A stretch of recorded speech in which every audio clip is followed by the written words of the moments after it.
Welcome. This lecture is the first lecture in a series that I like to do in this class called Geometrical Optical Techniques. We're going to study geometrical optics, which most of you have a very familiar working knowledge of, because this is in some ways how we conceptualize electromagnetic problems. However, you probably don't realize what a powerful and elegant tool this is for solving electromagnetic problems. And there's also a lot of nuance and subtlety in the techniques of geometrical optics that go underappreciated. So we're going to formalize geometrical optics, and this will set us up for a lot of other things that we do in the class. Which is advanced topics in analytical electromagnetics. So let's go ahead and start with our old friend, the Helmholtz wave equation, which hopefully you reviewed some with other online lectures. Okay, so what does this say?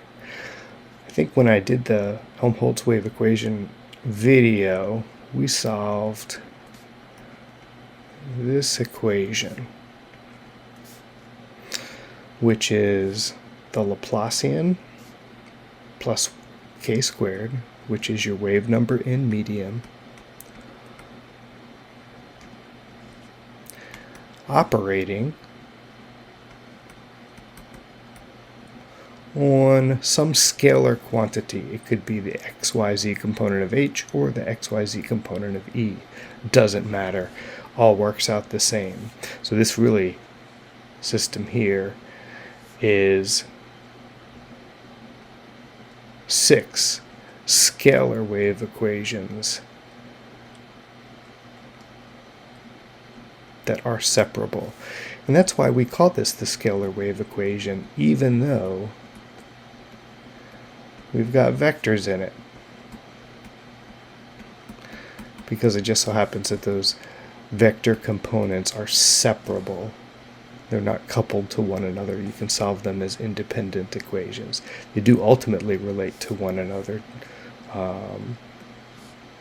through Maxwell's equations, but they can be solved separately. And then also recall that this Laplacian can be written out as longhand form, second partial derivative with respect to x plus second partial derivative with respect to z squared plus, let's just do y next. Let's keep it in alphabetical order. There we go. Plus k squared operating on my field gives 0. And this looks like a very intimidating equation if you haven't worked with it much. But you want to keep in mind that if I were to get rid of these two partial derivatives, second derivatives with respect to x and y, what I'm really left with is the telegrapher's differential equation.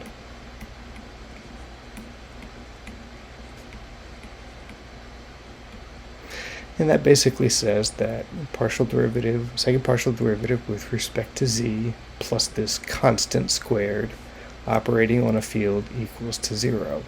When I solve that with respect to space and time, for time harmonic fields, what that really is a sine wave that travels either in the plus or minus z direction. Just like on a transmission line. This is basically the transmission line equation for sinusoidal fields. And so if I then add back in my differential elements with respect to x and y, what that really means is a sinusoidal traveling wave that travels in every direction, even out of the screen in 3D.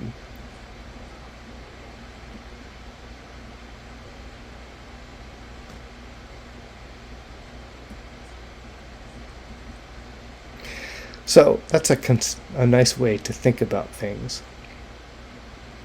However, you'll notice that we have done something in writing it this way that we did not do in our discussion of the Helmholtz wave equation. And let me just clear this.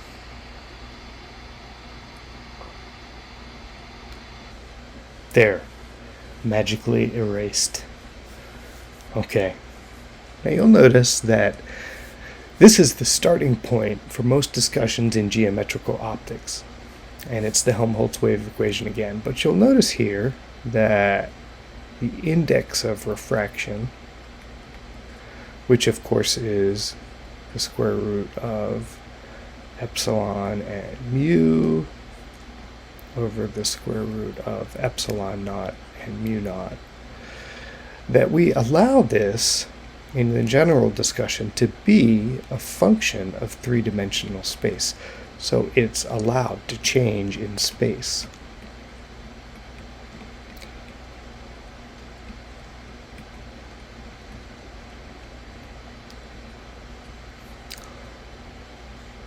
Now, we're going to go ahead and use the conventional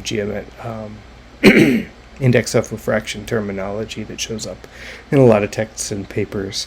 Keep in mind that when this is defined in most papers in optics, which is where a lot of geometrical optics is discussed, the mu's are absent.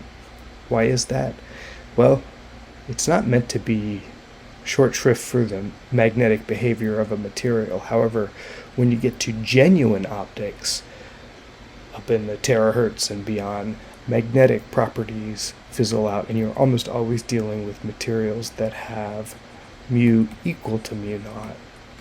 And so you'll see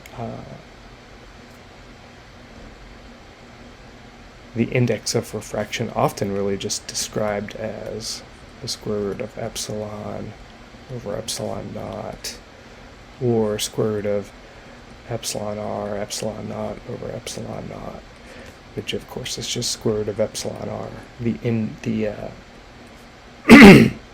relative permittivity. So just keep in mind that that is something that is in itself an approximation, just due to the fact that geometrical optics is a high frequency approximation. Magnetic materials tend to fizzle at high frequencies. So we leave it as free space permeability of mu equals to mu naught. When I write these equations, I like to keep them, the permeability, intact, because first of all, it's more correct. Secondly, a lot of the work down in RF, particularly in lower microwave, UHF, and beneath, does allow permeability to be greater than 1, relative permeability. So it is more correct to leave it in, and we will encounter situations that we need to have it in. Now, in introducing this positional dependence back into the permittivity and the permeability, or the index of refraction, which has both of them, we've done a little bit of sleight of hand here. Remember, to get this equation, we started off with Maxwell's equations. I'll pick the H field to start with. And we had, if you'll recall, a simple medium to derive this equation. That consisted of a linear medium, where the permittivity and the permeability could be treated as constants. That was an isotropic medium, meaning that we can treat the permittivity and permeability as scalar constants, not matrices. That's what you need to describe an anisotropic medium. That is, the permittivity and the permeability behave differently depending on the orientation of the field, even though it might be the same point in the medium. And then the last requirement was homogeneous, not a function of position. Clearly we have just, let's accent in red. Let's switch to multimedia colors. We just got rid of that condition when we reintroduced this positional dependence. And that's actually very subtle and requires an assumption. So for example, we know that this curl of the magnetic field phasor is J 2 pi f epsilon times E. This equation is still true in a homogeneous space, but to get the Helmholtz wave equation, we needed to take double curl of that side and curl this side as well. In a true simple medium, we could distribute this curl through 2 pi j f and epsilon because they were all constants. However, if epsilon is a function of three-dimensional space, then I'm not allowed to simply distribute that through. I have to use a vector identity that's a little bit more complicated. Namely, it's like the chain rule for the curl. This is equal to epsilon curl of E plus the gradient of that scalar epsilon curled with the E field. So, recognize that right off the bat, we are saying that this term is negligible.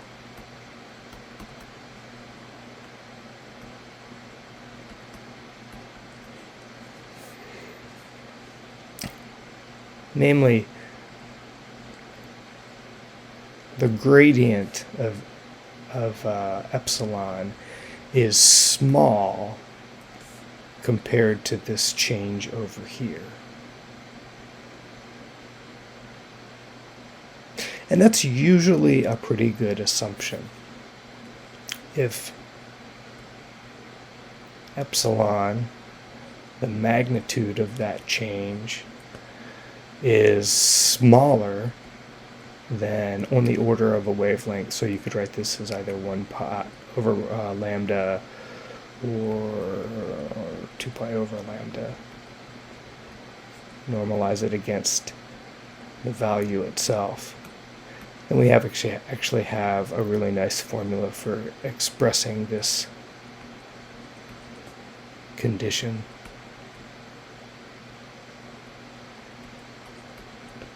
So basically the change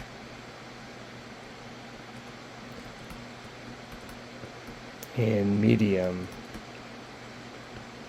is small with respect to wavelength. So on the order of a wavelength, the medium does not change that much, 10% or something like that. It's not a bad approximation because if you think about it, if the medium changes much faster than that, the electromagnetic effect tends to smooth over that behavior. In other words, sub-wavelength changes in the epsilon can often be assumed to be a spatial average, a low pass. Think of it as a epsilon as a function of space run through a low pass spatial filter, and that's actually what the behavior typically looks like. There is a regime in between that causes a lot of interesting properties and behaviors, and of course interfaces are always an issue. But this is a really good approximation. Nonetheless, it's an approximation, and it's one that often goes unspoken during the analysis. So, let's go ahead.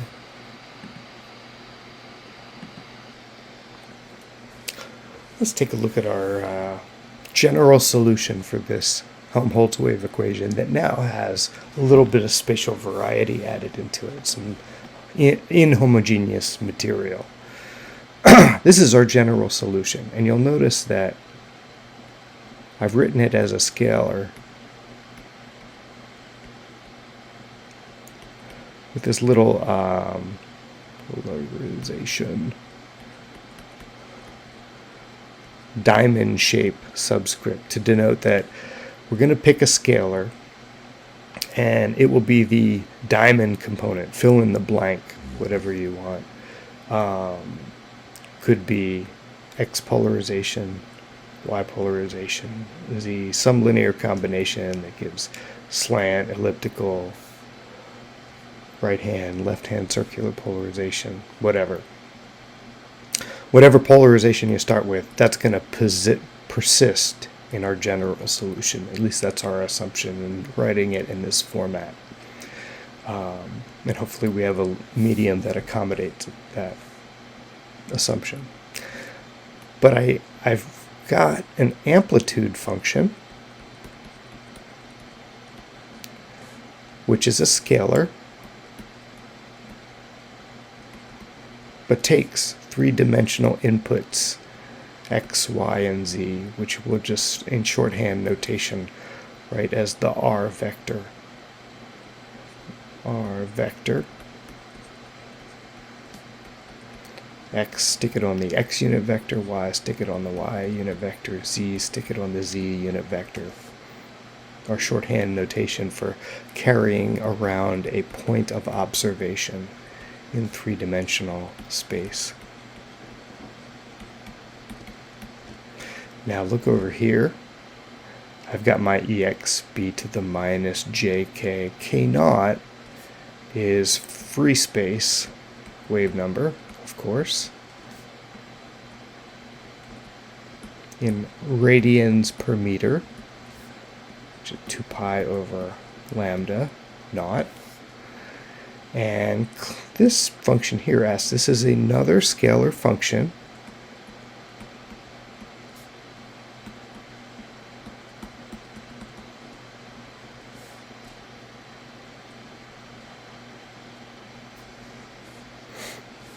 and this scalar function is called the Eikonal.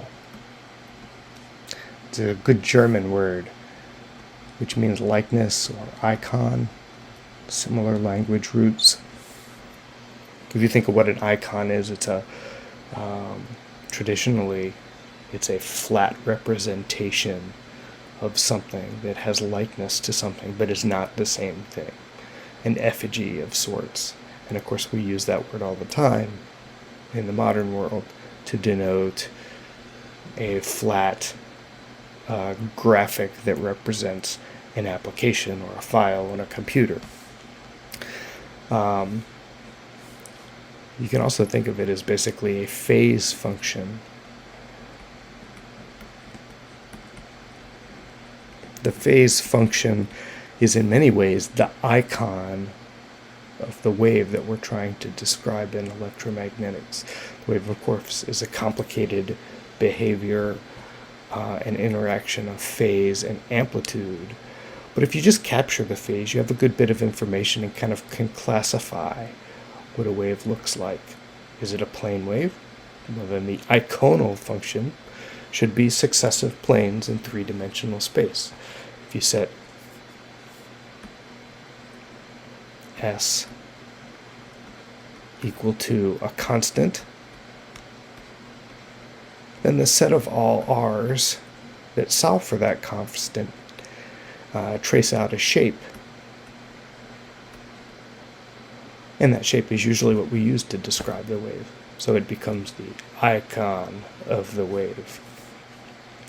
Now the Eikonal and the amplitude together, they're both real valued functions. You'll notice that we put the complex part of the behavior when in assuming this form of the solution over here.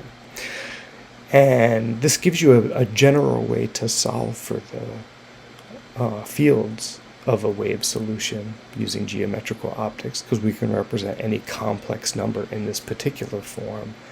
But this has really nice physical behavior when we plug it back into the original wave equation. So let's take a look at what we get when we insert this thing back in. And I'm going to skip the math because nobody wants to look at the math, but I think I might make you do this as an assignment later. This is the proof of which is left to the as an exercise to the reader. Okay, so here's the solution. We insert that general solution into the wave equation.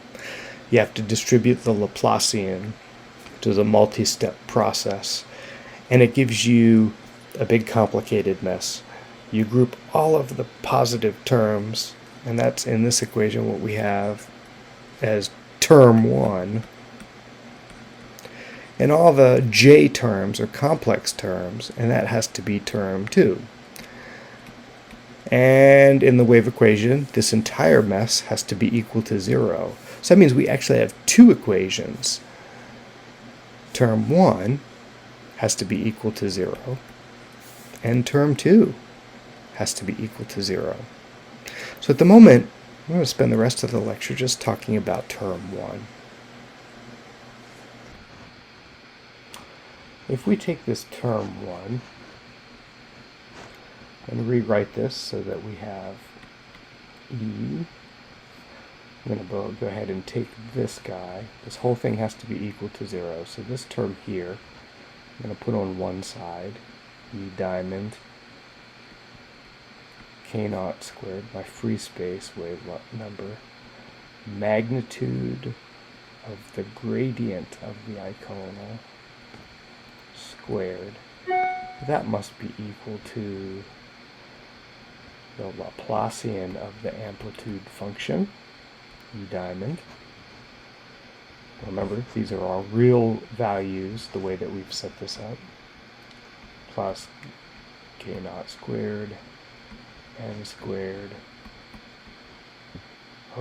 times E diamond. I'm going to divide all the sides, both sides, every term, by E diamond and K0 squared. And that leaves me with this right here.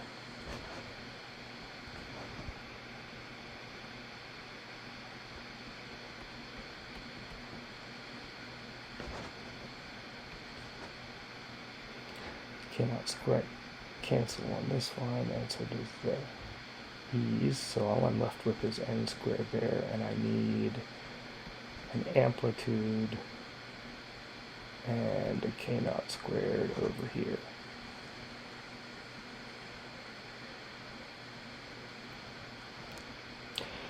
So this is just term 1 rearranged and simplified and grouped. And look at this term here.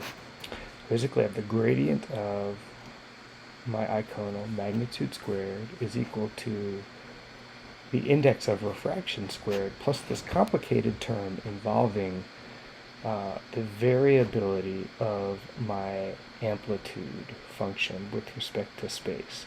I've got a Laplacian. Keep in mind, this is a real valued function. This is not the complex electric field with the phase change, which of course does vary significantly with respect to space. Rather, this is the amplitude function. And if this is not changing much relative both to its absolute magnitude and the wavelength, the wave number, let me rewrite that a little neater.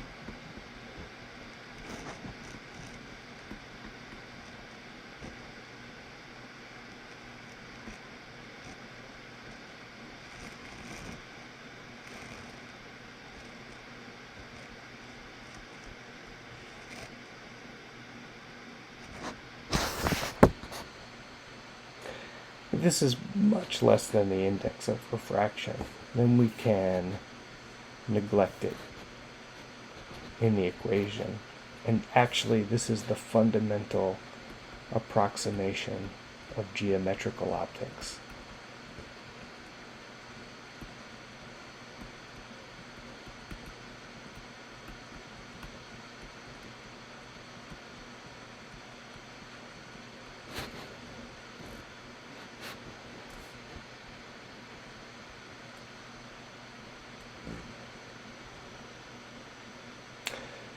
So, if the field amplitude does not change with respect to space significantly.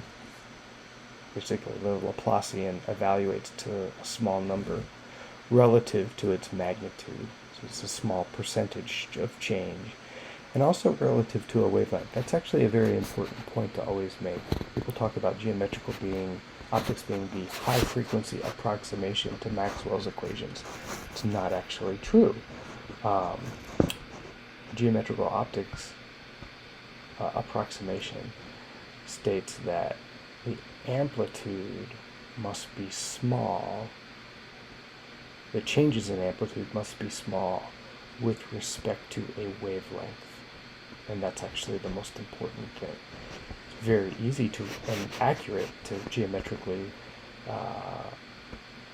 use geometrical optics to solve for low-frequency wave propagation.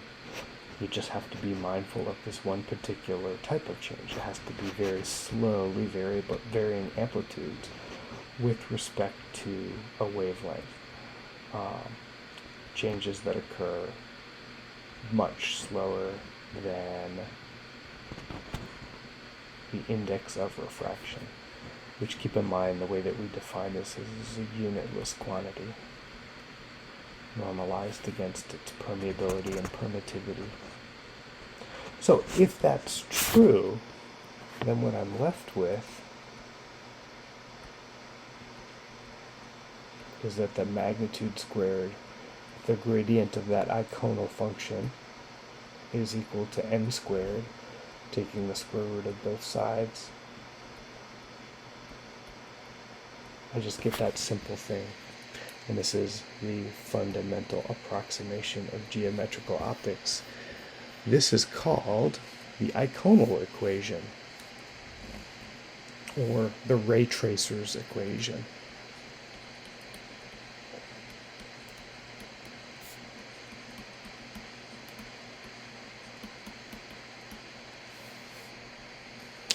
It basically says that the magnitude of the gradient of that Eikonal function has to be equal to the index of refraction.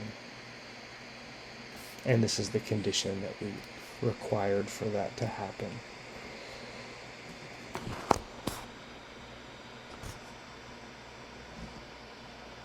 Now, keep in mind, this is only term 1. We're going to talk more about term 2, but you can actually spend an entire lecture on both term 1 and term 2, and we might just do that. So let's do an example really quick just to verify the Eikonal equation. Let's talk about plane waves. Here's an example. Show that a plane wave in a simple homogeneous medium solves the Eikonal equation. Here's how I like to write plane waves. E phasor vector as a function of r, my point of observation in three-dimensional space, is equal to some amplitude times some polarization. We'll call it E unit vector. Could be complex, could point in any direction. All we know is it's a unit vector. exp to the minus, let's call it, start with j. J arbitrary phase constant minus k, my wave number, that points in any arbitrary direction, k hat, which is a unit vector that points in the direction of propagation.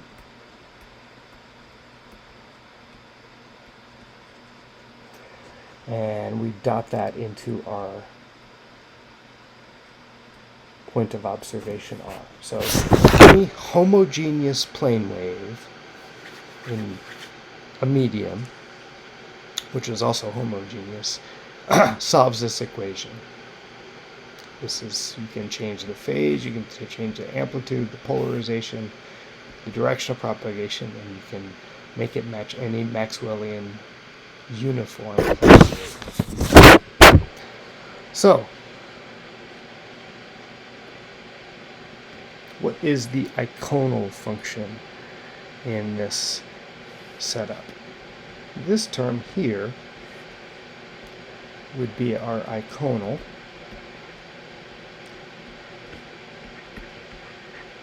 Phase minus k, k hat dotted into r.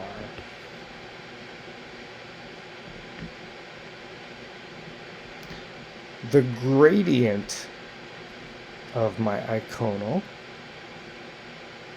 is going to be equal to the gradient of this term.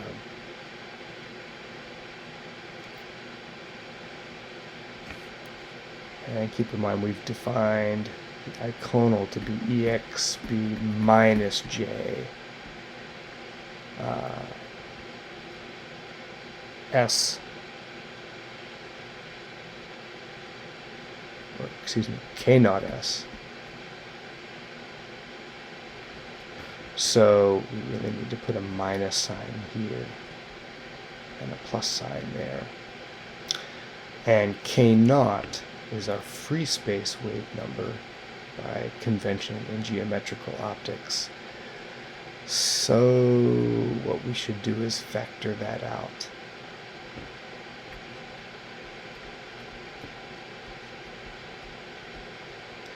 And that way, when we multiply by k naught, this will reintroduce and get back into here.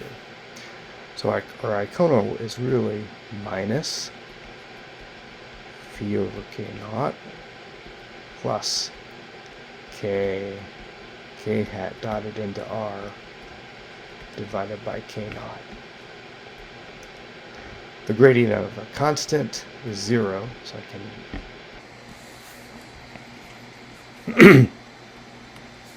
so the gradient of that constant term, of course, is 0. And what I've got left here is plus k naught. That's a constant. The gradient of a unit vector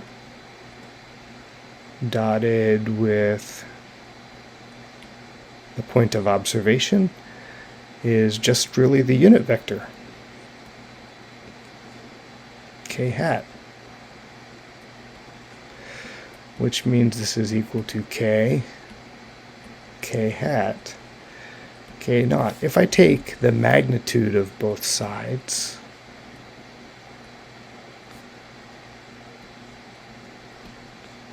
that's equal to k over k naught. The magnitude of a unit vector is just 1. So that's it. That's what my Eikonal equation predicts. And sure enough, k is just k naught times my index of refraction.